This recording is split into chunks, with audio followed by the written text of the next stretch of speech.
This is going to be great. Long time coming, too. The symposium or the tribute? Well, it'll be the first of its kind. Speakers are coming from all over the country to pay recognition to Barbara Kerr and Kerr-Cole. I see. A first-time encounter with the founders of the Kerr-Cole Center.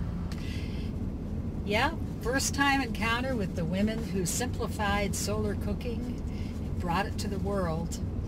I have to admit, they were the pioneers.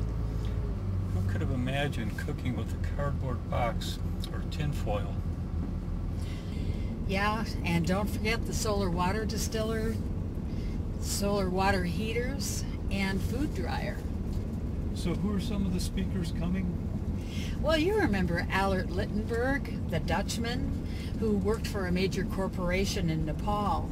Well, he quit early to bring solar technology to the people there. And don't forget Dr. Robert Metcalf. He also has brought solar technology to the third world. You're right. This is going to be a very interesting afternoon.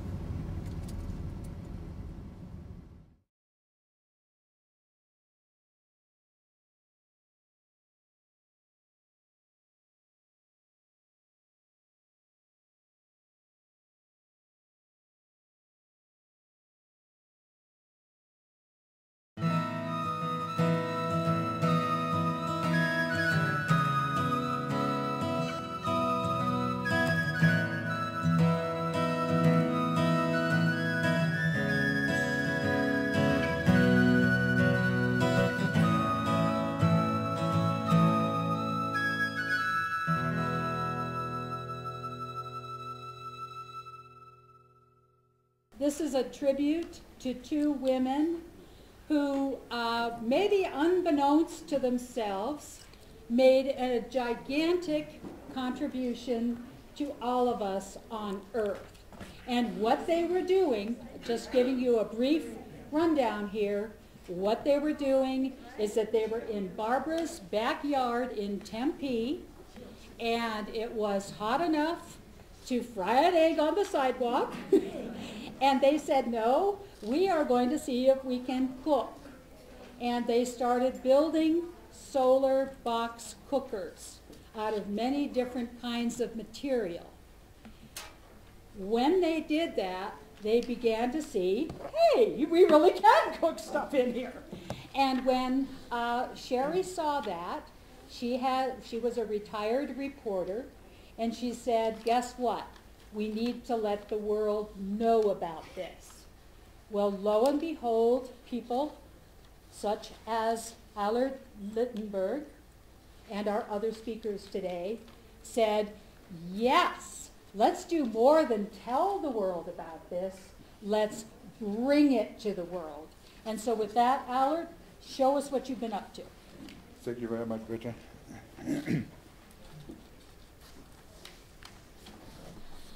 This is me, Allert Lichtenberg. Barbara and Sherry, you are the champions, okay? You energized and inspired many of us to make a difference in the world here. And you can see my box cooker, which I made 24 years ago, and we're using every day there. And you inspired me to actually follow my dream and do projects in Nepal, where solar cooking did not exist. I've been in Nepal for many years, and I know all the problems they have in water health, hunger, women's issues. Look at this.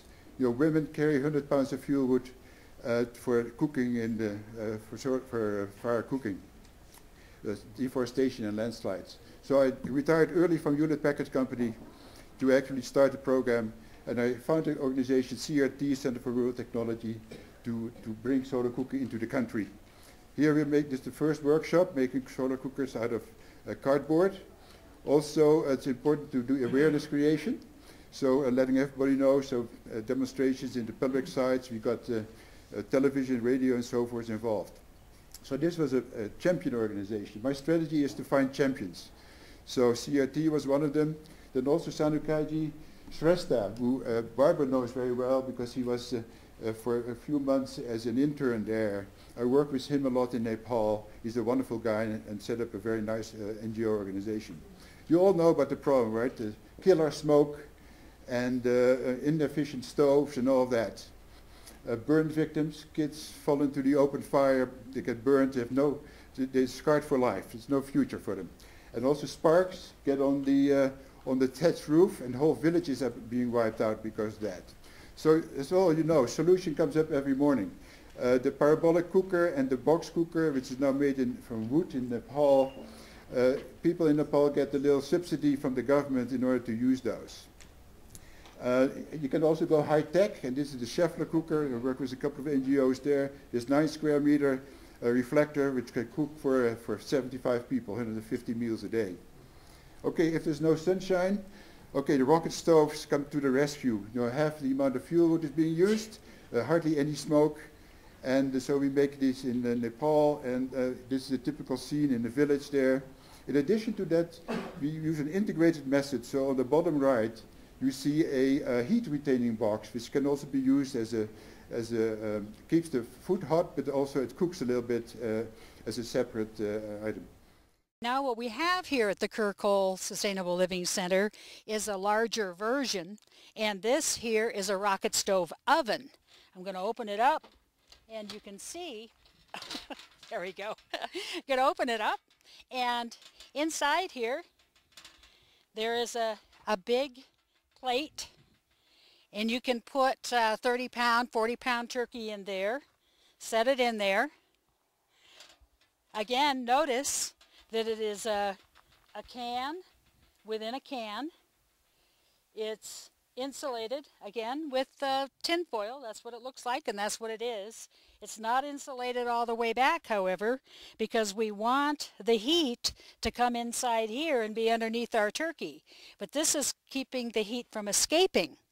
So we are creating a fire down here just with twigs, a little bit bigger twigs, although it doesn't have to be very much bigger, just with twigs underneath here.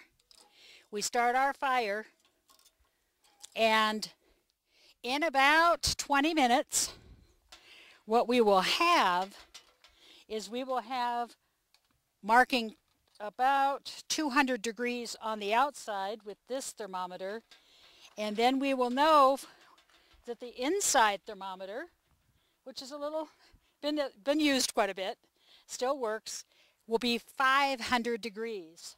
So in about 20 minutes to half an hour, we will have a cooking temperature of about 500 degrees in here. That's why your turkey will cook very, very quickly and be brown and lovely, very tasty. It is a wonderful, efficient way of cooking. In the Everest area and the ACAP area, you see the heat retaining box, very attractive, made out of bamboo and wool. Okay, the water problem. You know, it's it's one of the biggest problems in the world, and also in Nepal, causing major diseases and deaths. So the solution is either put the contaminated water in your box cooker, or we also have solar water pasteurizers. And you know, we teach people that you do not need to boil water. You just bring it to 65 degrees C, 149 degrees Fahrenheit. And this slide is from Bob Metcalf, who will be going in a lot more in details on this. So you can save a lot of energy by not boiling. The WAPI is the water pasteurization indicator, which detects that you reach 9 degrees more than you need for pasteurization. In Nepal, we don't have polycarbonate to make this. So we take see-through ballpoint pens, we cut them up, and I donated special wax powder, and then we make them out there in Nepal for very cheap. I also use the IDEX company. You can test water in the field without having any laboratory there, and Bob will talk more about that sort of stuff. What we have here is we have a black jar, and inside that black jar is a water pasteurization indicator. Let's see if I can get this open with my hand without using... And the water pasteurization indicator has wax in it, and the wax has melted. The wax is down. It has melted down.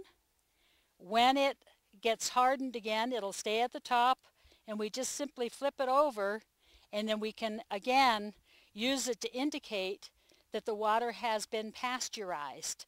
The fact that the wax has melted and gone all the way to the bottom of this shows that this water now is safe to drink. It has been brought to the proper temperature, over 160 degrees, which pasteurizes it and makes it safe to drink. It was Dr. Robert Metcalf who came up with this idea and design, and this has also gone all over the world with the Cook-It to make safe drinking water for people.